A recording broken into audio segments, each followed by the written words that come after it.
kind of smoker who would light her new cigarette with the old cigarette. There we go.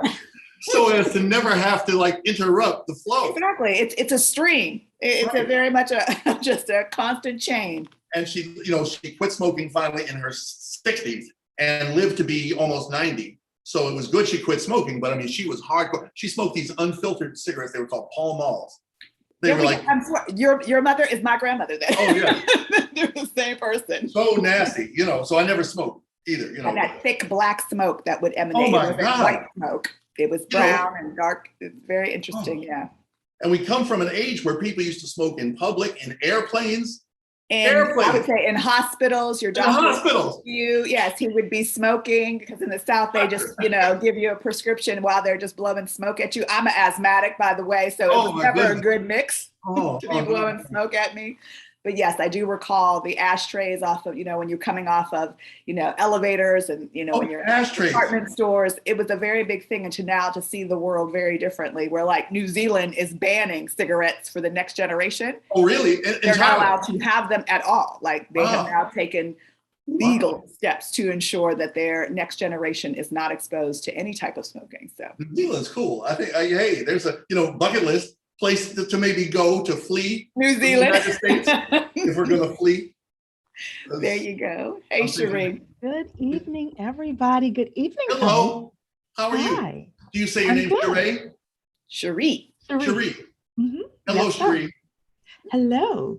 Hello, everybody. Welcome to the 10K Project. We're going to get started in a few minutes here. We have a special treat tonight. We are live streaming as well, Tony.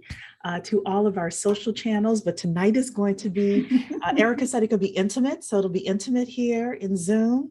However, for all of my people on YouTube, Facebook, Twitter, definitely give us a like, thumbs up, follow the channel, all of that good stuff. Lets the algorithms know and pushes this project out into the universe. Don't forget to share as well. So if you're in Zoom and you want to share this with somebody, feel free to either give them the Zoom link, or all of our social channels are Black 10K Project.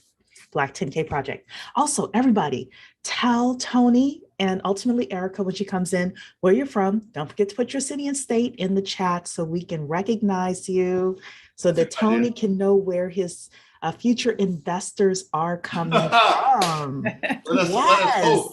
Oh, let's hope. May I ask you a couple of questions? Absolutely. First of all, what does 10K stand for? I mean, I know what it stands for, but what's it stand for in this context? So the 10K stands for 10,000. And yes. This all started because we, as a people, we want to be able to start funding our own businesses. So if 10,000 of us come together and put in $100 each, that's $1 million.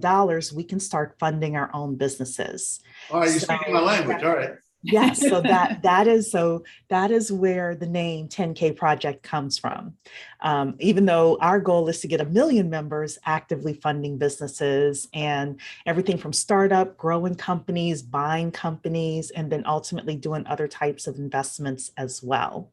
So that's us, but that's a great question. So everybody, since Tony led with that, if you want to become a member, you can attend tonight's Bet on Black pitch. Every Tuesday, 8 p.m., we invite an entrepreneur to come. They present their business to us, and you as an individual gets to decide if you want to invest in that business. The investments are governed by the Securities and Exchange Commission and FINRA, so there is government oversight. And you all can come and enjoy yourselves. You can be here tonight at 6 with us and then come back at 8 p.m. Eastern time, the10kproject.com. So Tony, you had a couple other questions for us? Just one more. Yes. I was just saying I prepared a little presentation to show you, like a little thing to share on my screen. Yeah, that's perfectly fine. That would explain why we made this graphic novel, who we are, what NFTs mean to us, how they've helped us to grow our business. We have some of that in this little presentation. Takes about 10 minutes, maybe, and that would be a good, I thought it'd be a good introduction. It's visual. We're visual people. Absolutely. That's perfectly fine. Actually, I had pulled up your introduction video that you did on your website. So, Oh my goodness. you know, this is even better. That way you're able to, you know, present this information in the way you feel comfortable. And then I also have your website up on my screen as well, or you could pull it up on your screen. Thank you. Why don't we do a test right now? Just make sure that you are able to share. Do you have very good idea. Let's see. Yeah. And while you're doing that, Tony, Yes, ma'am. we have Jackie in the house from California, San Leandro. We got Dr. Keisha in the house from the Big D, teaching those students up there. We've got Anita from Indianapolis, David from Upper Marlboro, Maryland. We've got Gerald here from, I lost my place. Hold on, everybody. From Virginia Beach. We've got Lanisha from California. We've got Jeffrey from Los Angeles. And yes, it does rain in Southern California. It's raining. Not very often. Not very often, I know that. Vera saying good evening, everybody in Zoom here. Don't forget to put your city and state in the chat so we can recognize you. I'm also seeing here in YouTube, we've got Stephen from Teaneck, New Jersey. Everybody in YouTube, I see you. Don't forget to like the video, subscribe to the channel, all of that good stuff. We've got Robert here in Facebook from St. Louis, Missouri. I have several of the Concrete Park NFTs already. That's what Robert is saying. We've got Charles here in our other Facebook group from the Philly 215. He's repping. And we don't have anybody yet except for me in Twitter, but that's okay. Twitter's just getting started for us. We've got Yonkers in the house. We've got DMV in the house and YouTube. Hello, everybody. Hello, hello, hello. We've got more people here. We've got Newark, New Jersey, Bronx, Austin, Texas, Accokeek, Maryland, Raleigh, North Carolina. Good to see everybody. Michigan in the house, Atlanta, Chicago, from the foothills of Smoky Mountains, Newport, Tennessee. Beulah is in the house. She is letting you know where she is from. We got another Detroit. We've got the UK in the house. Hello, Walu. Good to see you. I don't know when you sleep, Walu. You are always here, my brother or sister. Sorry, I should have said Walu. So Lorna is here, New York. We've got Port St. Lucie, Florida in the house. We've got Kentucky, Queens, Dallas. Hello to everybody. Yes, hello. We got more people coming in. Yes. So why don't we do this? It's 3 minutes after the hour. I think we probably want to get started.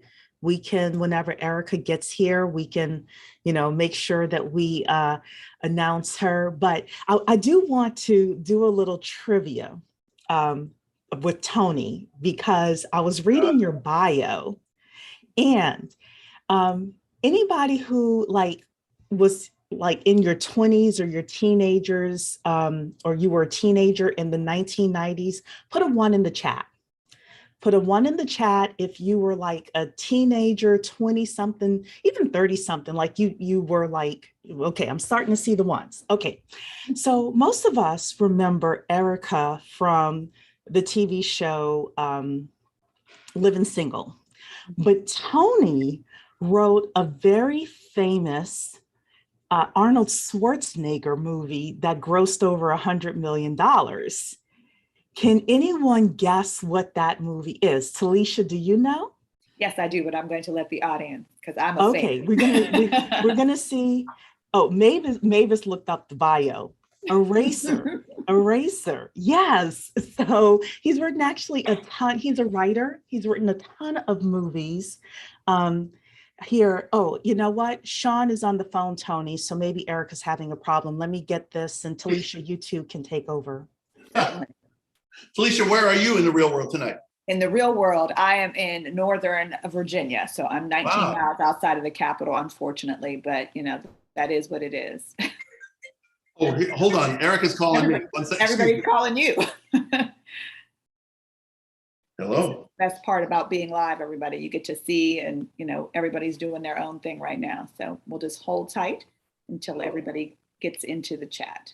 You have to register. It's in that email chain from Sean. You just have to register and put your name in, and then you get the Zoom link.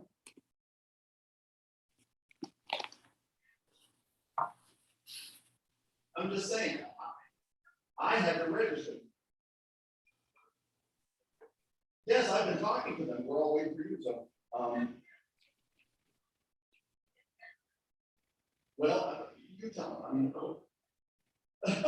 Okay. Okay, sorry everybody. Someone's saying she cheated. Commando, I love that movie too. But no, it was Eraser, which was a very good movie with, of course, the beautiful Vanessa Williams was in it. But yeah, Tony also has written other things as well. And one of the interesting things about Tony being a writer and Erika being a producer and a writer as well is as graphic novels, this is, the writing of these is, probably going to be very, very rich and substantive because they are writers like underlying as their business and their skill and their talent. So Tony, are you back with us? Yes, I am. Can you see me? Can you hear me? Yeah, I can see you. I just didn't know. Yeah, here's Erika was a little confused because of the email. The one I got said I had to register. So I registered and came on in order to get the Zoom link. I don't know if I think she doesn't have the Zoom link. Well, okay, so I just spoke with Sean. I just resent it to her colorfarmmedia.com email. And cool. I told Sean, yeah. So I told them to check spam if they don't see it. I sent it to Ben too. Yeah. So I was happy to register. Here I am. I'm glad. Okay, yeah, but it brought you up to a panelist right away. So I don't know why it asked you to register. But anyway, you're here. Yes. So I'm singing your praises. Why don't you get started? Just because it's 6:07, we want to make sure that people get as much info as possible within this hour. Certainly. Well, it's nice to be here. I'm Tony Puryear. I'm originally from Queens, New York. I've been here in Los Angeles 30 years. I write pictures, I write TV. And with Erika Alexander, I created Concrete Park. She wrote it, I drew it, we collaborated. I mean, it's like Lennon and McCartney. It's hard to say where one ended and the other one began, but, and we were married at the time. We were married for 20 years. And so this is our child. We're proud of this baby, Concrete Park. What are you seeing on your screen now? Can you see Yeah, we see the woman with the sledgehammer. Beautiful. The woman with the sledgehammer. It's about to tear things up. Yes. Her sledgehammer's name is Clementine. Yes. All right. Well, I have this little visual presentation for you. I see the three of us here on the screen, but there's more people who can see us. So I should just begin, shouldn't I? Yeah, just begin. All right. Yes. This is our motto. The future is free. And we'll describe how we came to create this graphic novel and why. And then we'll talk about why NFTs have become a big part of our branding and our way of reaching new audiences. Okay. Oh boy, let's see. I may not, there we go. There you go. What is Concrete Park? It's an award-winning graphic novel series. It's been in print since 2012 from Dark Horse Comics. These are our two hardcovers. Volume 1 and Volume 2. They're named after old Aretha Franklin songs. In this case, it's also a Sam Cooke song, but Volume 1, because it's a story of exile, Volume 1 says, "You send me," as in you get sent somewhere else. Volume 2, because it's got conflict and gang war and everything else, is called RESPECT. This is what our floppy comics look like. The comics you get on the newsstand or in your comic book store that were collected into those two volumes. We put an emphasis on color and telling a story about people of color in the future. There it goes. We wanted to tell a story about the future and a story with people of color. We really, as storytellers, this is our core belief, that our stories have the ability to change the world and shape the future. So we actually have a little comic book origin story of how Concrete Park began. What's the secret origin? Let's see. Now my slide isn't moving. There we go. Oops. Here, we were pitching a new science fiction film to a Hollywood studio president, and it was a film with people of color in the future. And he said, wait a minute, stop. I'm going to do you a favor. You're wasting your time. Black people don't like science fiction. It's because they don't see themselves in the future. And this was a white man telling us this. And the idea of telling Erika, we're both Black sci-fi geeks. The idea that he's telling Erika Alexander, who sent Denzel Washington back in time in Deja Vu. And he's telling me, who gave Arnold Schwarzenegger those railguns in Eraser. He's telling us, about what we do and don't like. What he said wasn't just racist. We thought it was double racist, and for this reason. To tell us that he knew better than we did what we did and didn't like was racist. But secondly, his assumption that we were only looking to make a story for Black folks, for what we thought of sometimes as the cultural ghetto. We thought that was racist too. We say, our story is beautiful. How are we going to get it out there? We got to get it out there. But how? Suddenly we were inspired by our spirit guide. And she said, later for that fool. Tell your story. Make something you can own, like a graphic novel. Remember, the past is painful, the present's precarious, but the future's free. And that really stuck with us. The future is free. It's ours to make. These slides are moving a little slowly. Here are some of our influences. City of God, beautiful picture. If you've never seen it, you must. It's got the color and the heat and the sexiness of the favelas in Rio de Janeiro. This influence dates me a lot, but it's something I love.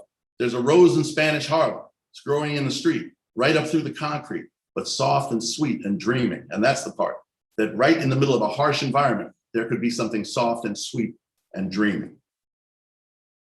Rikers Island. Our story is a carceral story. It's a story of a prison planet. It's a very common science fiction trope. I think we've done something interesting with it. But I grew up just across the bay there in Queens, from the biggest prison that was ever built on planet Earth. You'd think it would be in the former Soviet Union. You'd think it would be in apartheid South Africa. But no, the world's biggest prison is right there in New York Harbor, Rikers Island. And that influenced us. The big cities of the world. Erika, in traveling with the Clinton Global Initiative and the Clinton Foundation, got to see some of these huge cities, Nairobi, Cairo, Mexico City. And so we made a story about people packed in a scarcity environment in big cities like this. Another big influence, Franz Fanon. He was a psychiatrist from Martinique, but he did his writing in the Algerian Revolution. And he wrote about the warping effects of colonialism, not only on the colonized, but on the colonizer. And his work was very important to us. Books we love, there were big influences on us. Obviously, Beloved is a ghost story, and there's a big ghost story element to Concrete Park. Kindred, the work of Octavia Butler, this trailblazing Black sci-fi author. We love her work.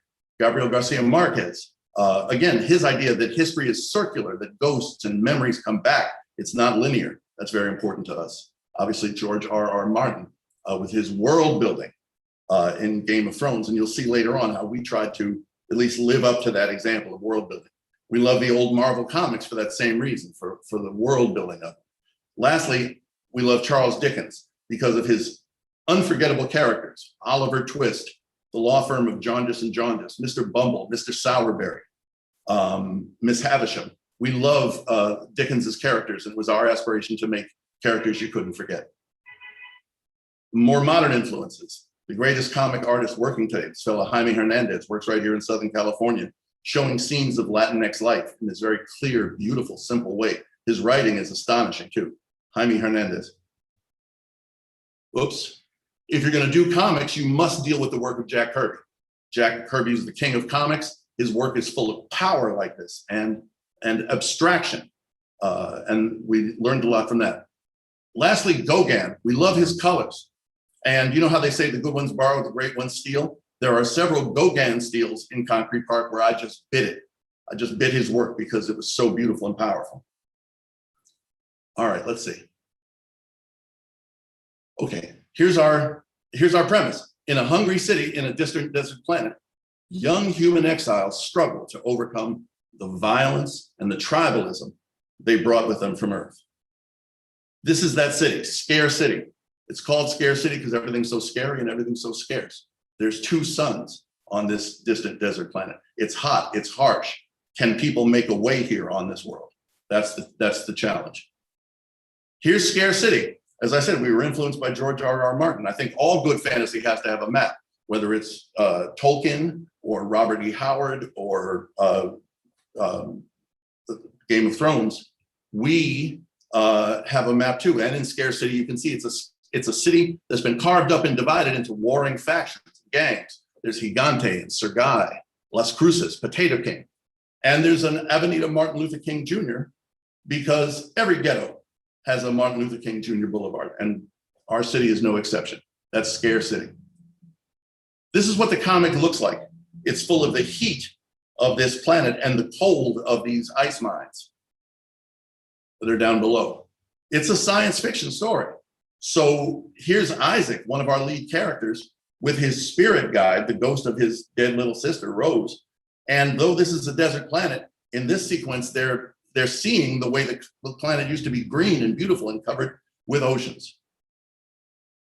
We have a multi-ethnic, multi-species cast that includes people of different gender orientations, people with different abilities too. Some of our characters are in wheelchairs, some of our characters are blind, some of our characters are aliens, and some are ghosts, by the way. Let's see. Again, these slides are moving slowly, forgive me.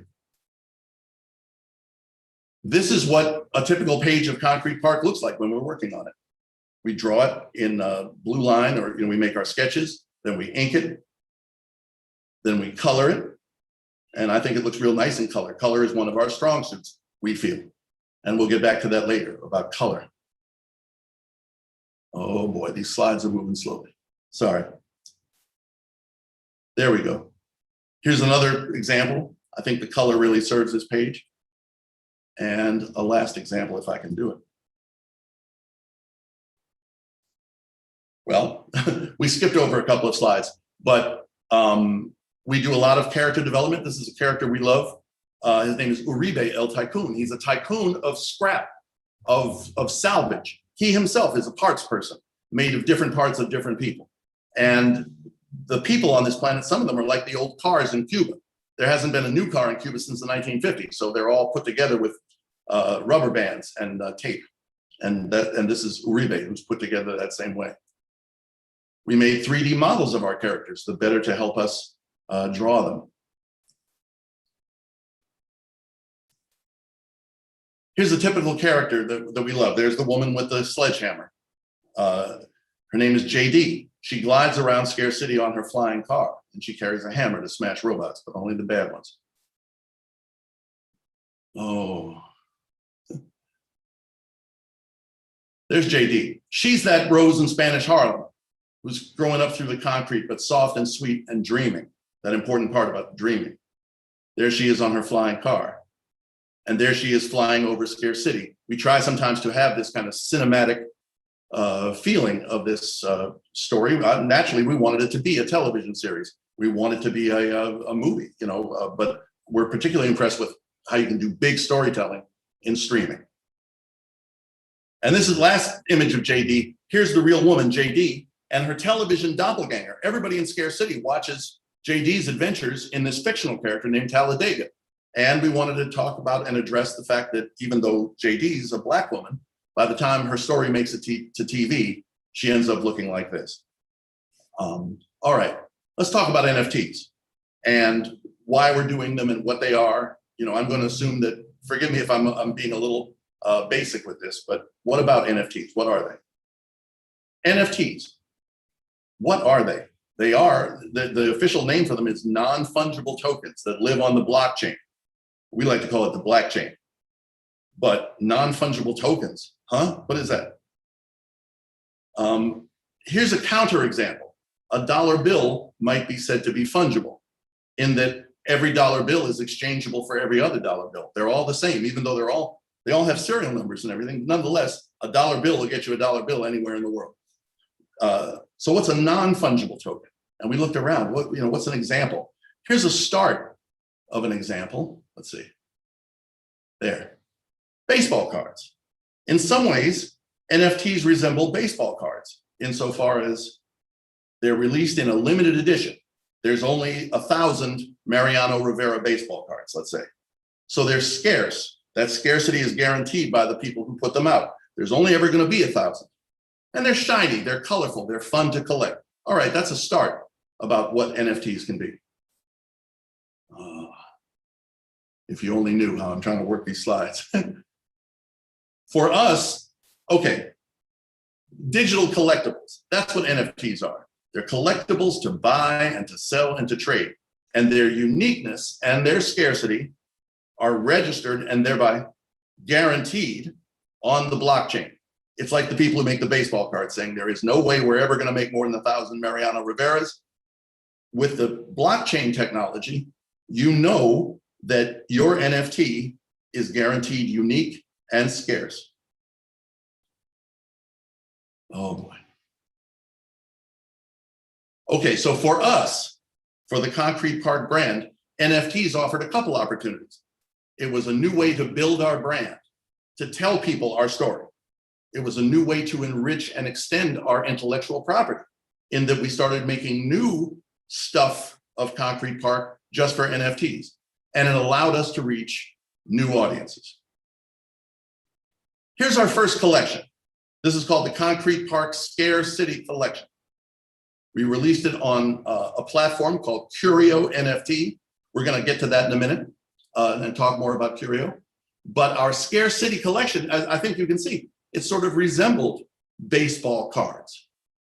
And we even had, hang on, we even had these first NFTs we made were like baseball cards in that they also had fronts and backs. And on the front, you had the pretty picture. And on the back, you had their stats and the information about this character. We think our characters are colorful. We're proud of them like that. Here we go. And so we did roughly 1,500, 2,000 NFTs, and they sold out very, very quickly in May of 2021. The whole NFT phenomenon was new. And I think people just responded to the color and the animation and the fact that our stuff came from an established brand that had been around for more than 10 years. So Concrete Park fans bought these NFTs and new people bought these NFTs. And that's important to us in that our images, our story, our color is getting into new hands, people who'd never encountered Concrete Park before. So this was the Concrete Park Scarce City collection. Moving on, if I can. All right. Here's our second collection we did for Curio, and we dropped these in September. This is the Concrete Park Bangers collection. We made what's called a generative art collection, meaning based on drawings we were able to, using an algorithm from a computer, generate up to 7,000 original characters. Some had sunglasses, some did not, some had hair, some wore a hijab, some had braids, some had earrings, etc. And the algorithm took these original drawings of ours and turned them into 7,000 original characters. They're also for sale on CurioNFT.com. We released these in September of 2021, and they are still available for sale. It's a big collection, and so those are available right now, and they're at what we call popular prices. Each banger is unique. This is our guarantee. Each one comes with different scarcity traits, and you can get the info about that character as you buy. Each one has a unique barcode number because each of our characters wears a barcode on their face that's emblematic of their slave status when they came to this planet. They're all wearing a barcode because they're all like products or Amazon packages. To buy them, because Cherie asked the question, how do you buy these things? It's so simple. You go to CurioNFT.com, you look for Concrete Park. You can use a credit card, which is unusual in this NFT space. A lot of places you have to come in with your wallet full of Ethereum or something, but here, a simple credit card will do on CurioNFT.com. Use a credit card, or if you've got a wallet full of ETH, good luck to you. And you can buy them and collect them. It's that simple. And with each Concrete Park banger, you get a digital download of our Concrete Park graphic novels. We're giving them away for free as like the the treat in the Cracker Jack box for getting these NFTs. We believe these things to be valuable. We believe they will grow in value over time. I'm holding on to a bunch of them because for me, this is my retirement plan. And so that's our story. And that's the story of Concrete Park. The future's free. And I hope I've explained some of this well enough. I hope you'll, have some questions. Thank you.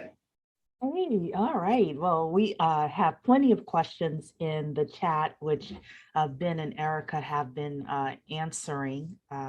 They've been being asked and we have them being answered, but I do want to give Erica a chance to come up, introduce yourself and let people know just some additional things with regards to Concrete Park, the NFTs, all of that stuff.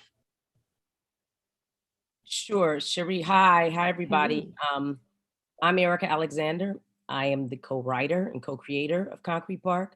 A lot of people know me here for my acting work, certainly for 36 years, whether it's The Living Single Thing or Cosby or Run the World, Wu-Tang, things like that, Get Out. And the reason I got into writing, creating was because of the rampant racism and misogyny in Hollywood. It was very hard to maintain a viable career. And so I started learning new skill sets pretty early on, but it took me a long time to get disciplined about being a writer or creating something of value. We end up, Tony and I, collaborating on this idea, Concrete Park. And as Tony told you the story, got such pushback, we created a comic book instead that became a graphic novel that became best new comic when it came out. And then Forbes said it was one of the best graphic novels in America. And that was shortly followed by, when I say shortly, years later, Black Panther coming out and sort of blowing out what the value of not only, this type of literature was, but who could be the face of it and who would have the voices and that type of thing. So then now you see Lovecraft Country and you see Watchmen and all these things done with faces of color. The thing about it, and I always tell people, is that those titles are still owned by their original creators. This is owned, we did it with Dark Horse and we own the license and the copyright. So it really is building Black business and generational wealth within a company that started, that's created by Black people. No thing for, this is no shade to any of those things, but you're building Marvel, you're building H.P. Lovecraft, who I have to say, I'm sorry, was a virulent racist. And they did a better job for his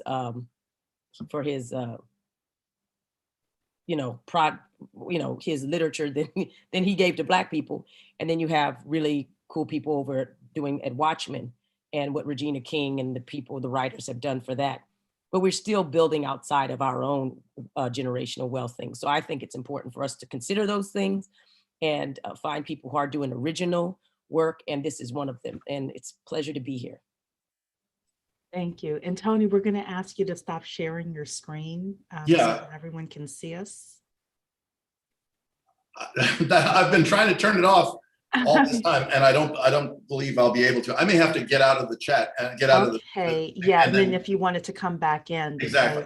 Yeah. Yeah. Sorry. No problem. I'll see you in a couple minutes. If not, yeah. Okay, perfect. All righty then. So Ben, want to introduce you. You are from Curio NFT, and you are one of Erika's business partners. And you also seem to be the NFT person within the organization. So I want to give you a chance to introduce yourself. And also, I know you've been answering a lot of questions, but there are some people on YouTube and places like that may not be seeing some of these answers. So if there are certain answers that you want to share with people, because we do have people in our other streaming areas that are asking some of these technical questions about wallets and paying with fiat and being able to move, their NFTs to a wallet and things like that, if you're able to answer those questions as well. Yeah, definitely. Thank you for having me. I really appreciate it. It's great to be here. And we're at Curio. We're really proud to be partnered with Concrete Park, with Erika and Tony. We're so immensely talented and creative. I am also partnered with Erika on film and TV projects like the John Lewis documentary film on the poster behind her. So we're really proud of that. And yeah, I've been answering some of these questions. Curio was developed and designed. We built it. We started building about a year ago. We launched initially in February, and we really built it with mainstream fans and consumers in mind. So with that said, it's very easy. If you're crypto savvy and you know how to connect a crypto wallet, if you have a MetaMask wallet or use a Ledger or other hardware wallet, it's very, very easy to use Curio and to pay with cryptocurrency. But there's a lot of people out there that don't even know what I'm talking about when I say that stuff. And so we want to cater to them as well. And so it's very easy to pay. You can have a full experience on Curio's platform without any crypto required. You could pay with a credit card. To answer some of the questions that have been here, the NFT actually goes into your portfolio, what we call the portfolio, which is essentially a wallet that's just created for you in the Curio, in your Curio account. You can either choose to keep it there and trade on the Curio platform on the secondary market, or you could very easily connect your MetaMask wallet, take it off of Curio. We're Ethereum based, so you could take it over to OpenSea and and trade the NFTs over there, or obviously hold on to them and showcase them. And we put some links in here. I'll put it again. The NFTs are definitely available at this moment, the Concrete Park bangers. So definitely feel free to go there and make a purchase. Oh, it looks like, should we put it in? Thank you. Yeah, but you can put it in other times as well. So just making sure to put it in all of our social streams. So the final person, last but of course definitely not least, the woman, the myth, the legend, Talisha Shine. She is all things tech within the 10K project. She knows blockchain, she knows cryptocurrency. And Talisha, I want to bring you in here as well to make some comments. Hey, good evening, everyone. And this is a fabulous product. I just love the whole project and what Curio did, because there is a very unique aspect to it, allowing that fiat ability. Because again, we're working with things that people want, but are not always able to get because there is that barrier of entry with cryptocurrency. So I applaud you for having that availability for people who truly love graphic novels and just want the art. And there's not that inhibitor of like, ooh, I have to figure out this wallet thing to just get me that. Yeah, that's one of the things we're working on very diligently, is to make that transition smooth. But it's just like the beginning of the internet where we had, alphanumeric characters instead of domain names. We're at that stage right now. So this is a wonderful, wonderful project. So thank you for being here. So Tamara has a great question, and what I want to do is bring up your website and Ben or Tony, one of you go through this. Tamara is saying, I'm confused on how to choose and the pricing. So what I'd like to do is bring up the website on the screen here, and one of you kind of go through the site here, what people are looking at, what they're looking for if they're brand new to all of this. Yeah, I'll start. So if you scroll down, you'll see that this is the Concrete Park bangers page. So over here, the pricing, it says that 0.02, that's 0.02 ETH. I need to talk to our team. It was actually we're supposed to have the ETH price and the US dollars price. Right now, ETH is somewhere around, I think $3,800. So 0.02 would be, about $76. And so then you could choose as many as you want with the, where it says minus plus the one, you can increase that to whatever you want and then click add to cart, and it's a simple checkout process. What we've tried to do is really create an experience that is as close to being a typical e-commerce shopping experience as possible. You do have to log in or register an account. But once you do that, then you could just enter in the credit card and check out. Okay, so it takes your credit card, and does it at any point convert like the 0.02 ETH to US Yeah. dollars, so you know exactly what the exchange rate is? How does that work? Yeah, I think on the checkout page, it should say that, and apologies, I know that the team is working on making sure that it actually has the USD value all throughout the flow. But definitely on the checkout page, it should say that. And then also you'll receive a receipt as well. And because your email will be in there. So, it'll say it in there as well. And then if you want like a specific character or something like that, like explain to us how that works. So this is what's called a blind pack. So when you choose, it's kind of, Tony mentioned baseball cards before. It's kind of like, getting a pack of baseball cards. You don't know exactly what's in there, or a pack of basketball cards. You might have like the common player, or you might have the Steph Curry or the Michael Jordan back in the day. And so same thing here. It's going to actually be revealed, after you make the purchase. Very similar to a lot of very popular projects, NFT projects, including the most blue chip projects like CryptoPunks, Bored Ape Yacht Club. It's called a generative art project. So this is literally the art has been, Tony and the team created a number of different like bases and background colors and different different types of hair, different types of hats, and then it's algorithmically chosen like which, if you're number 5,242, that's just algorithmically it's kind of determined what characteristics and what the look of that's going to be. So if you don't get what you want, I guess you got to maybe purchase another, and hopefully that one is what you want.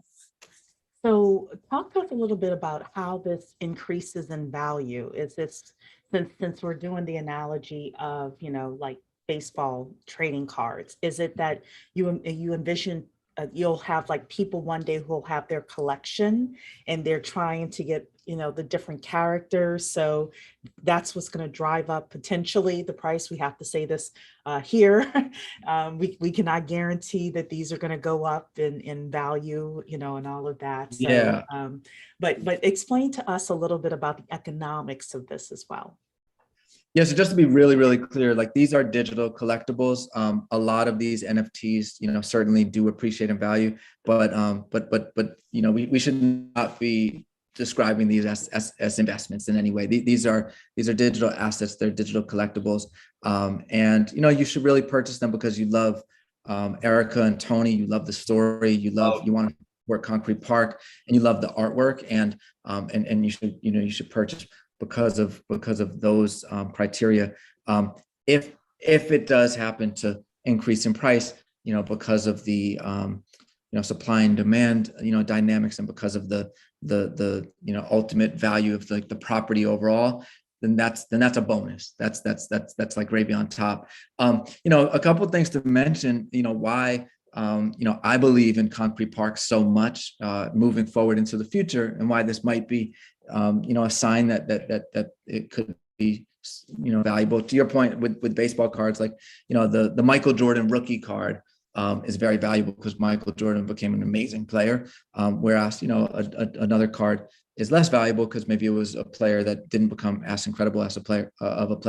So where's Concrete Park going? Concrete Park started off as a graphic novel, 2 volumes on Dark Horse Comics.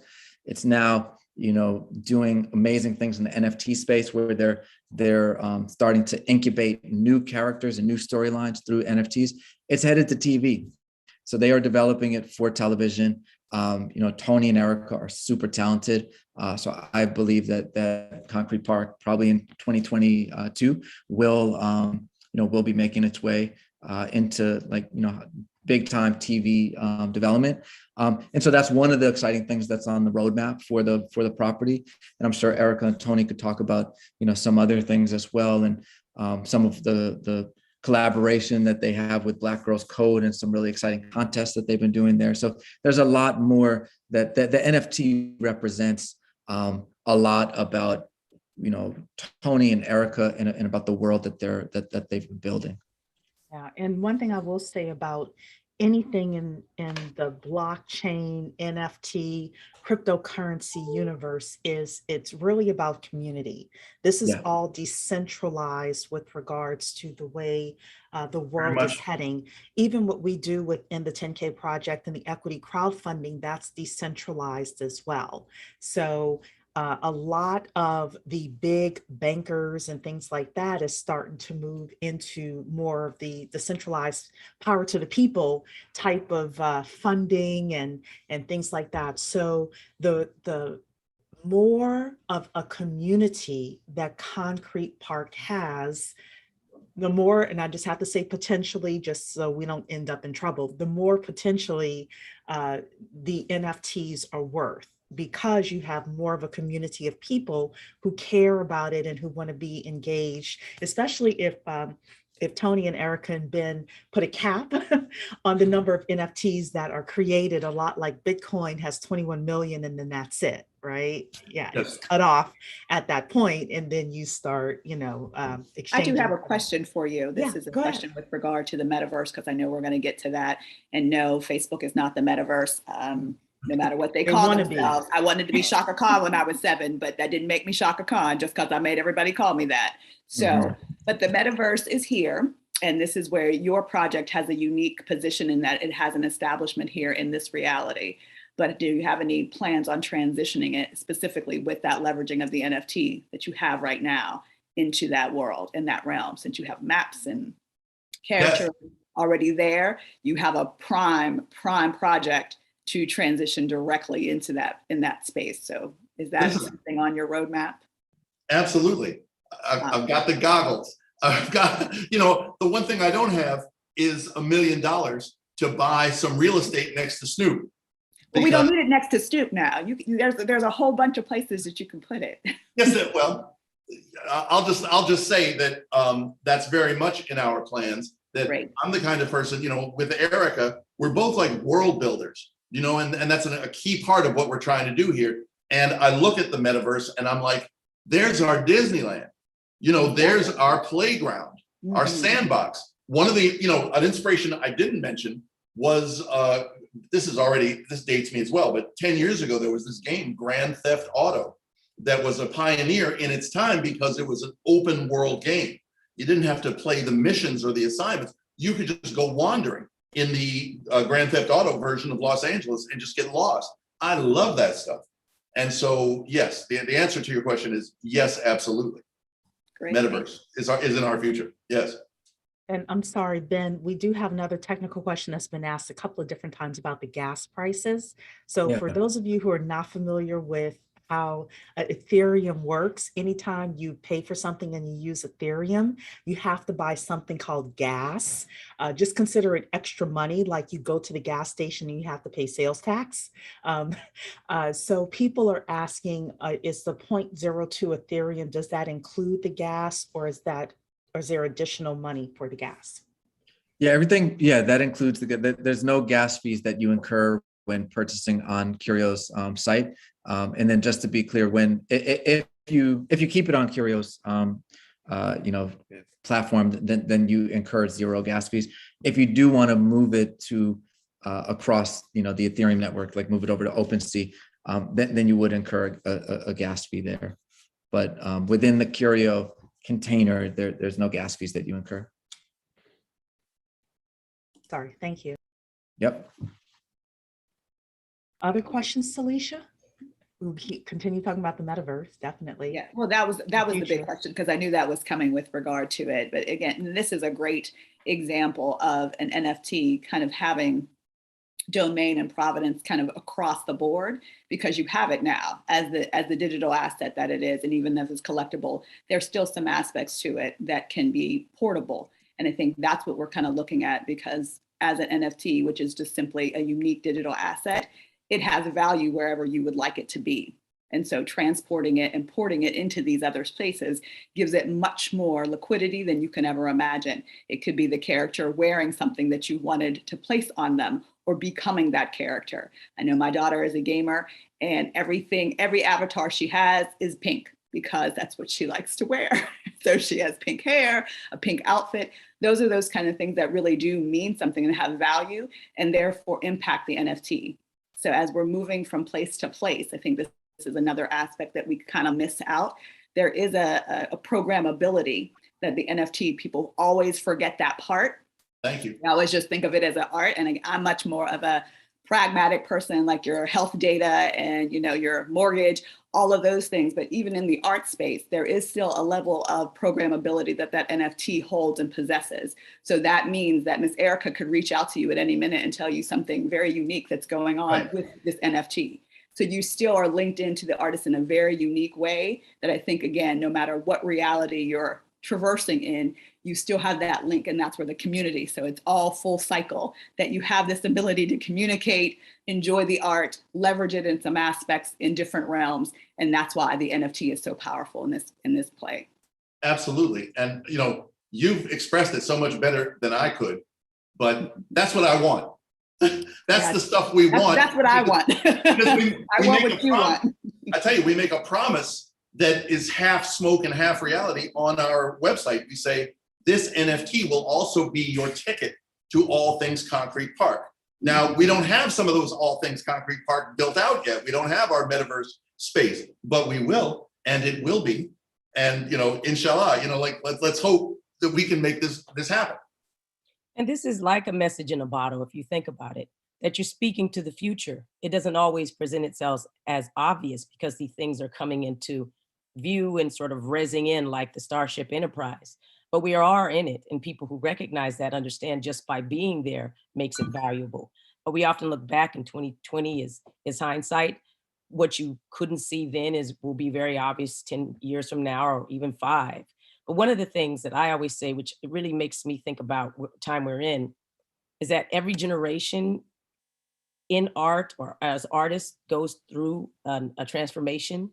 And so if you think about the Impressionist or the Cubist or the Surrealist or anybody who challenged representational art, all those movements, they used canvases and they were in the physical space, but now digital art and its creators, they're, removing that artifice and sort of saying, here we are in this digital space and we're challenging the status quo. And more importantly, it's also saying, well, who gets to be in the space and the types of creators that get to be there get to be linked to their work because of this new technology and encryption. And you just can't buy a Basquiat and go away and then make $20 million later on. The artist is linked to that revenue stream. But I believe that the Curio NFT, model and NFTs and these types of digital things are the missing link. And so we can say we were there. And I always say the future has arrived on a pixel and it's here to stay. So many pixels, so little time. So little time. So does anyone else have any other questions? I think that today has been phenomenal with regards to this. If I can lobby for a Cherie animated character, it'll probably be boring, but hey, I'll be there in the universe, right? No, we can work with that. Work with that. Everybody's saying me too. Yeah, I'm already Luna, so that I've already claimed her as mine. So that is who I am in the digital space. So. Okay. Yes, except I want like a whip or something like that. She wants her avatar to have accessories already. Yes. Okay. Oh my goodness. It all comes out, Just all the metaverse. Like, not only asking for the avatar, but now I need accessories and I need she's gonna have a laundry list for you. You got that whip appeal. Oh my goodness. But you know what? In the future, we're going to be able to make our own avatars and move them from verse to verse and all of that stuff. So may I just say this one more thing? Oh, absolutely. Go ahead. I go in, I'm the official old dude of Clubhouse. I go in Clubhouse and I listen to these people. I meet 20-year-olds from Nigeria who are blowing up the spot, who are making the most amazing stuff. This is why I tease about it and I call it the blockchain, because it's just like they shouldn't have given Jimi Hendrix an electric guitar. They shouldn't have, because he just turned it out. And I see these young Black creators on the blockchain going crazy. And I'm so inspired. As Erika said, that we'll be able to look back at these years and say, that's the years when Black people, again, they gave us this thing and we just went berserk with it. Yeah. So I'm so excited about what's coming up next year and the years ahead for Black creators here in this space. Yeah, Dr. Keisha saying Satoshi is Black. So for everybody who doesn't know the joke, Satoshi Nakamoto is a pseudonym for the creator of Bitcoin. Yes, so and there's a joke that Satoshi is Black. But the one thing I will say about what is forthcoming is that we have oftentimes had issues with being able to own our art, own our science, own the things that we're inventing, own our master records, right?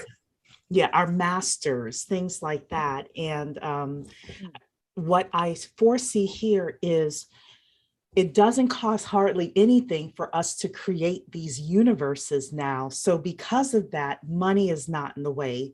And then with equity crowdfunding and us being able to invest in ourselves, shout out to the 10K project, and being able to invest in each other's projects, now that levels the playing field. So now we are able to start, fund, and own and share and have equal opportunity. Of course, we know it'll never be completely equal, right? But at least there's a way of us leveling the playing field much more. And, you know, some of you, your grandkids, your great grandkids are going to be able to do things and participate in things that we weren't and our grandparents could never even dream of. So, exactly Erika, right. I know you had your hand up. Oh, did you have something else to say? I thought you raised your hand. Fanning herself. Probably was scratching myself. I think the one thing that we really need to, this is a good takeaway. This kind of segments it all. As we move through this, we came into the internet. Some of us, as Tony says, we're elderly because I'm 50. So I'll put that out there. I remember when the internet came about. Right. I remember AOL. I remember, going to that, but that was Web 1, and Web 1 was just the digitization of information. So we had the phone book was no longer the Yellow Pages. You went to yellowpages.com. You went to the movie theater to see the times. That's what we can only do. It was just the read. Web 2 gave us the read and write. We were able to go into MySpace and have chat rooms and forums and bulletin boards. And that was great. But then the e-commerce that Ben spoke about kind of was the propellant to making this different. But that was a B2C relationship. We were always consumers having to go to a business and say, hey, I want that thing. And they said, give us all your information, then you can have this thing. Then you can have it. Right? That was great. I mean, you don't want to have to go somewhere to get it, but you had to give something that was much more that you never knew that you were getting from it. And now as we go into Web 3, this is where we have all that great read, write, e-commerce, but now we have ownership. And that ownership is a change in who we are as consumers. Now we're businesses. So we went from B2C to B2B.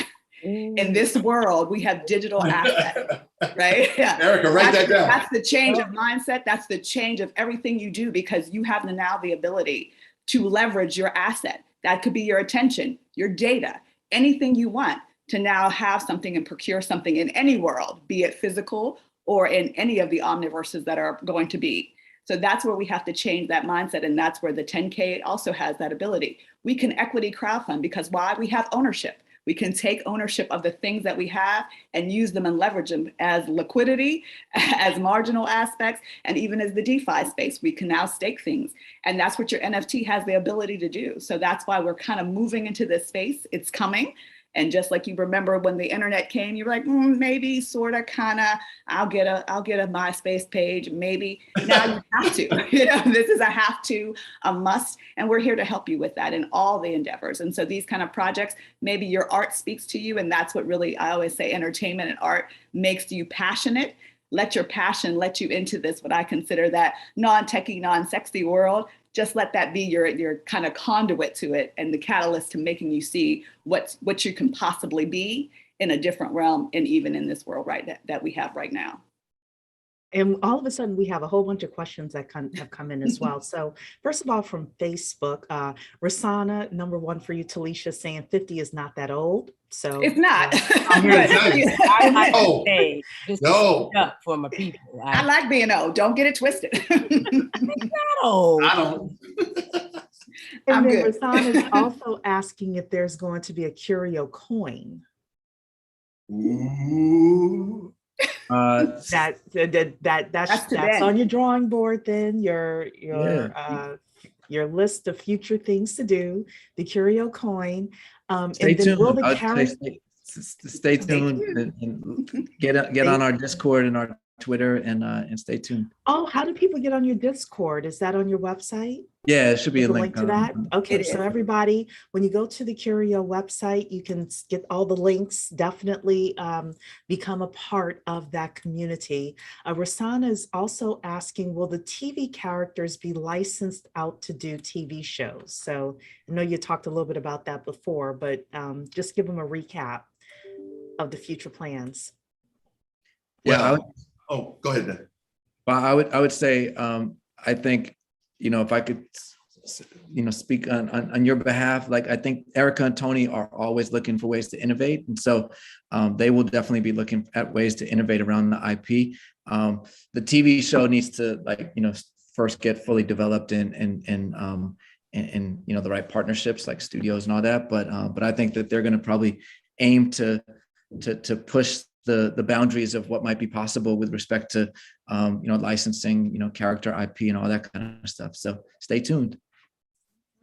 And to be Walu, clear, we're kind of going backwards because we were always in the TV space, and we went all the way around this mountain to get back to our first skill set. And it was because of the racism and all that other stuff. We would have liked to have the short sort of walk, but it's always a long walk home. But yeah, we're returning back. 10, 12 years on. Stronger though. Yeah. Right. And 10 to 12 years on from when we started, we still own this lock, stock, and barrel. We're obliged to no one else but ourselves to shepherd this IP and take care of it. And now this becomes like what they call in television, the underlying material. It would have to be licensed, not bought. And there's a world of difference between those two statuses. Licensed is where we want to go, but we own it. And that's what makes the difference for us.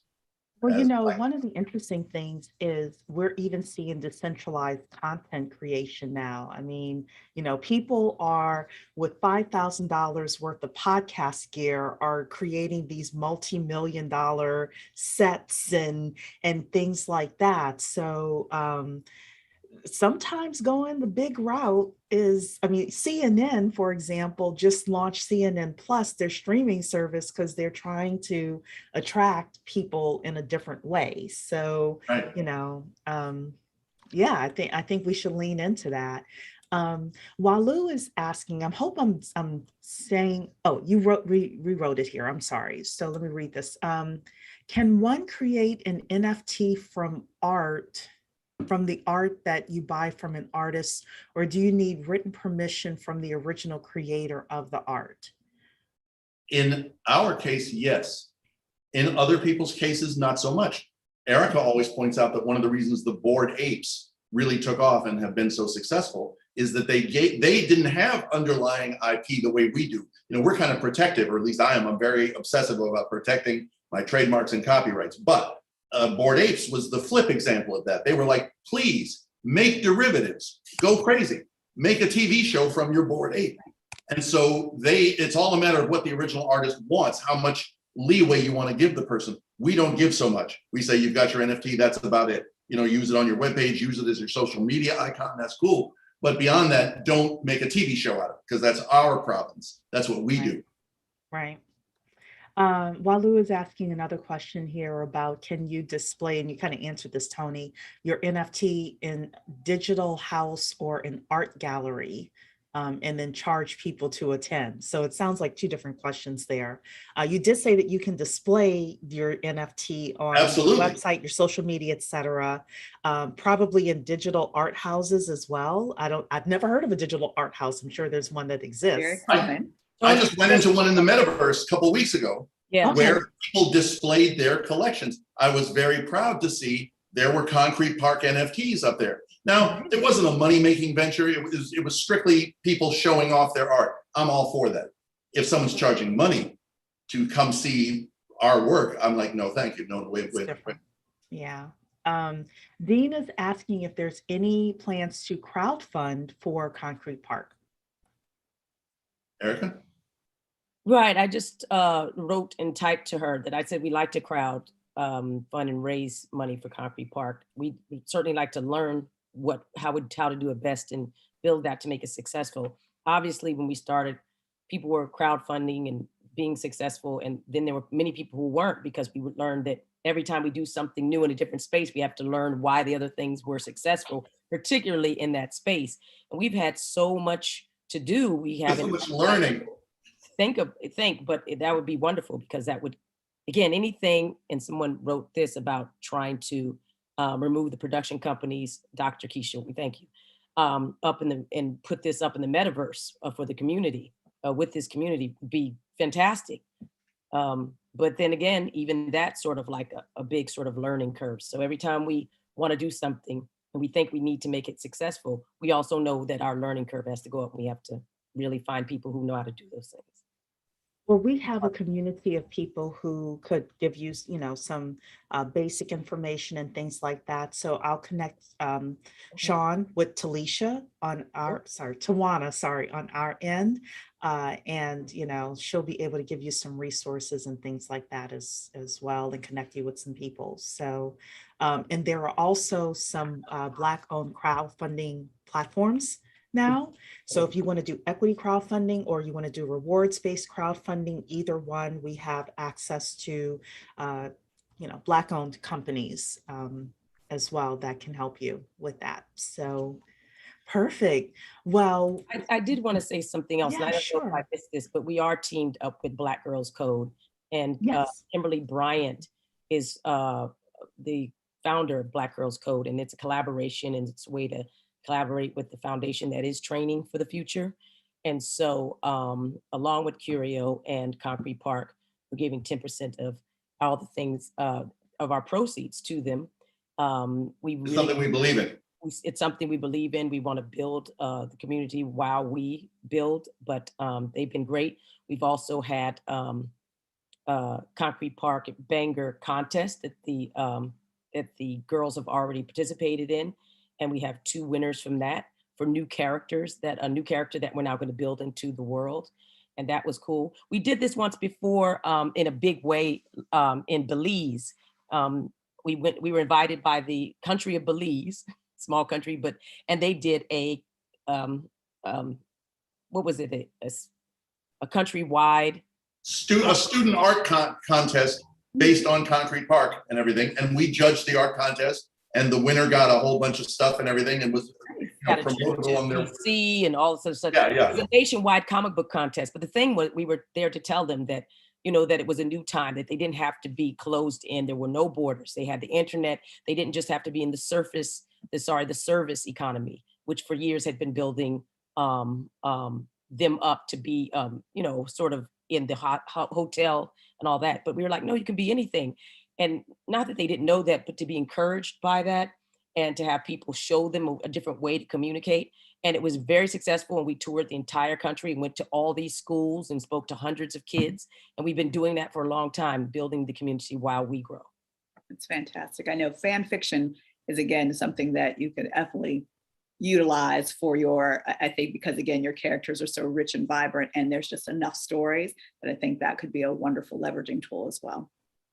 True. Yeah. Well, we want to thank everyone for being here tonight. Thank you so much to Erika and Tony and Ben and Talisha and all of you. Don't forget, in 1 hour, we've got the Bet on Black pitch. So come on back, give the gift of ownership this holiday, Christmas, Kwanzaa season. And again, if you are not a member of the 10K Project, it's the10kproject.com for you to come take a look at us and see all of the great stuff we're doing. So thanks again, everybody, and we'll see you in an hour. Thanks. Bye-bye. Thank you. Thank you so much for coming. This has been great.